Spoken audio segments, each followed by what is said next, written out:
it chapter by chapter, one bite at a time. So many adventures and mountains we can climb. Take it word for word, line by line, one bite at a time.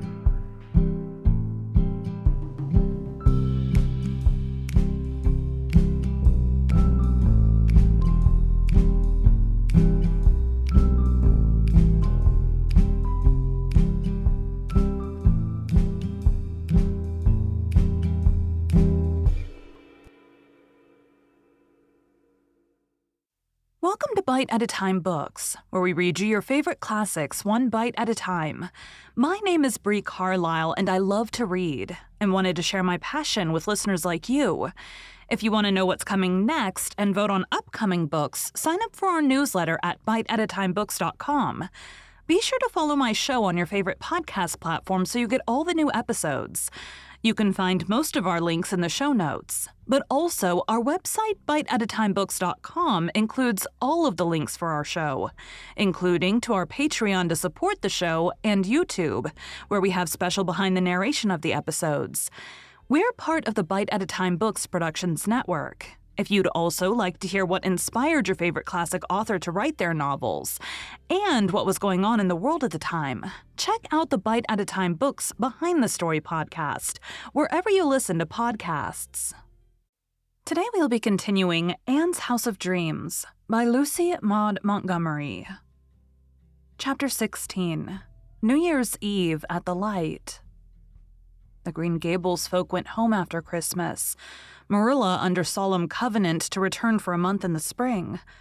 More snow came before New Year's, and the harbor froze over, but the Gulf still was free, beyond the white, imprisoned fields.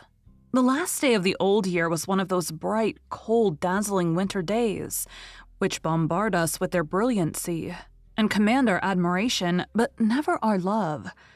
The sky was sharp and blue. The snow diamonds sparkled insistently. The stark trees were bare and shameless, with a kind of brazen beauty. The hills shot assaulting lances of crystal. Even the shadows were sharp and stiff and clear-cut, as no proper shadows should be. Everything that was handsome seemed 10 times handsomer and less attractive in the glaring splendor, and everything that was ugly seemed 10 times uglier, and everything was either handsome or ugly. There was no soft blending, or kind obscurity, or elusive mistiness in that searching glitter. The only thing that held their own individuality were the firs. For the fir is the tree of mystery and shadow, and yields never to the encroachments of crude radiance. But finally the day began to realize that she was growing old, and a certain pensiveness fell over her beauty, which dimmed yet intensified it. Sharp angles, glittering points melted away into curves and enticing gleams. The white harbor put on soft grays and pinks. The faraway hills turned amethyst. "The old year is going away beautifully," said Anne.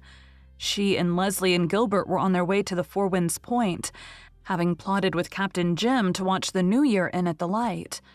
The sun had set, and in the southwestern sky hung Venus, glorious and golden, having drawn as near to her Earth sister as is possible for her.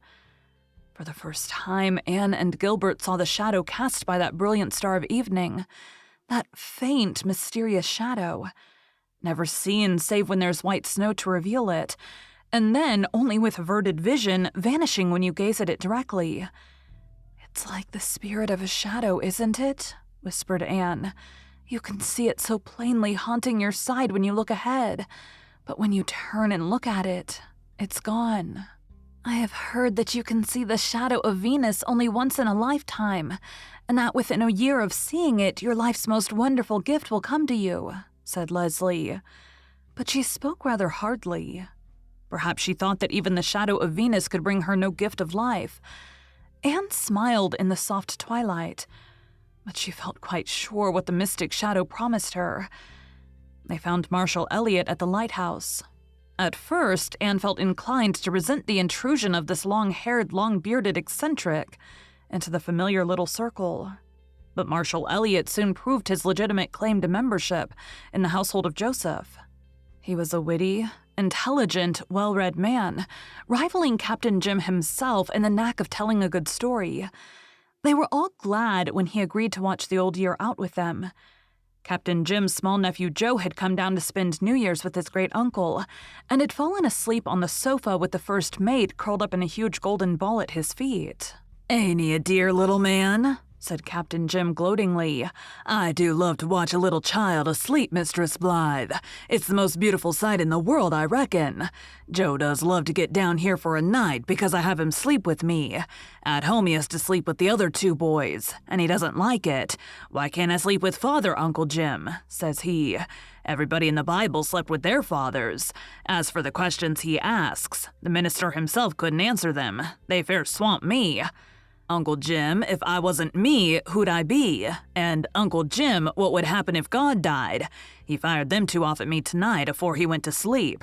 As for his imagination, it sails away from everything. He makes up the most remarkable yarns, and then his mother shuts him up in the closet for telling stories, and he sits down and makes up another one, and has it ready to relate to her when she lets him out.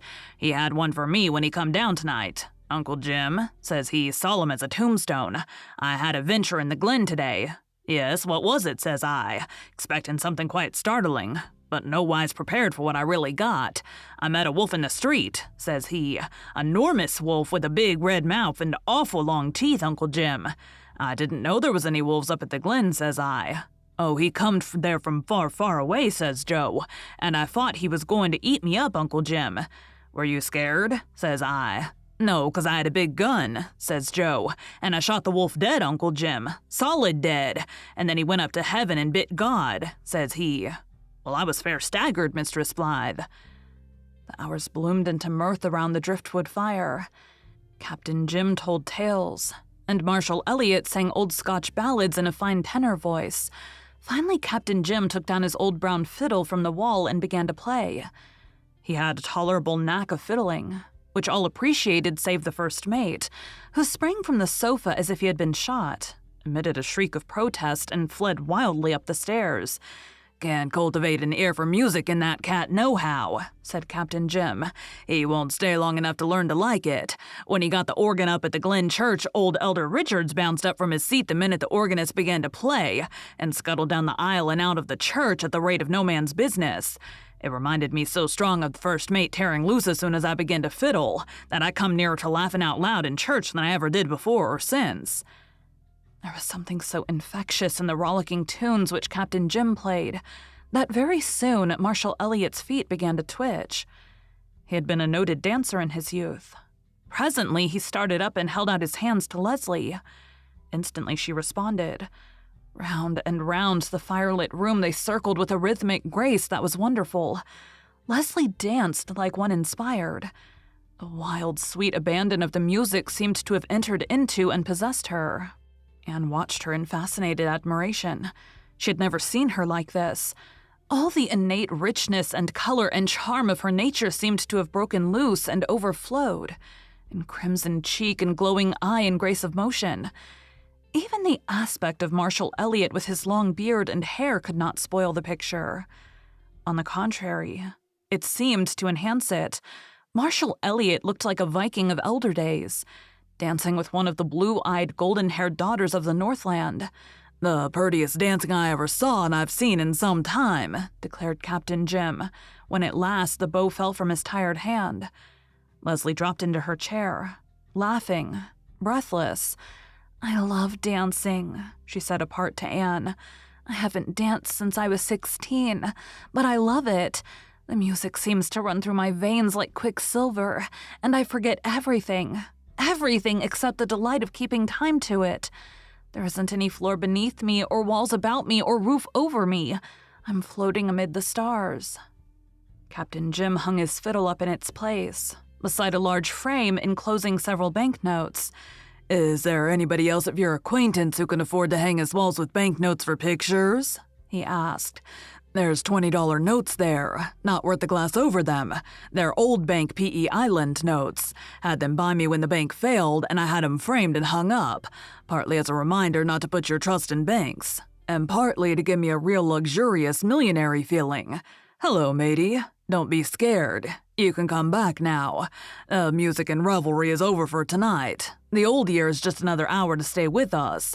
I've seen 76 New Years come in over that gulf yonder, Mistress Blythe." "You'll see 100, said Marshall Elliot. Captain Jim shook his head. "No, and I don't want to. At least I think I don't.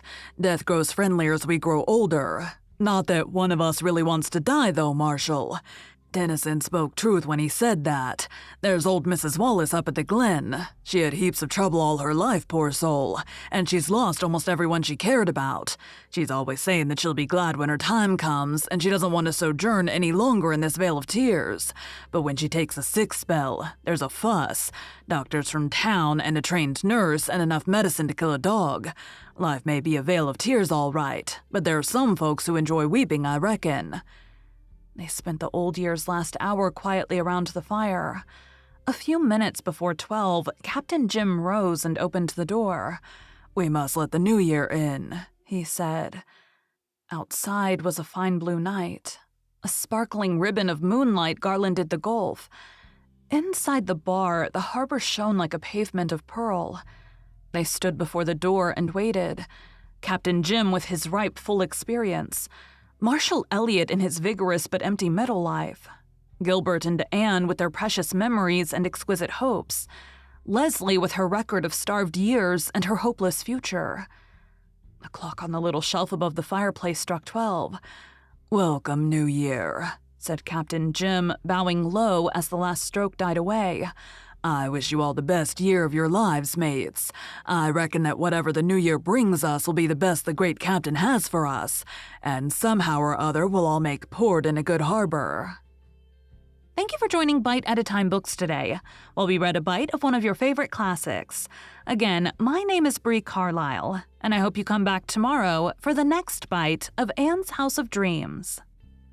Don't forget to sign up for our newsletter at biteatatimebooks.com. You can check out the show notes or our website, biteatatimebooks.com, for the rest of the links for our show.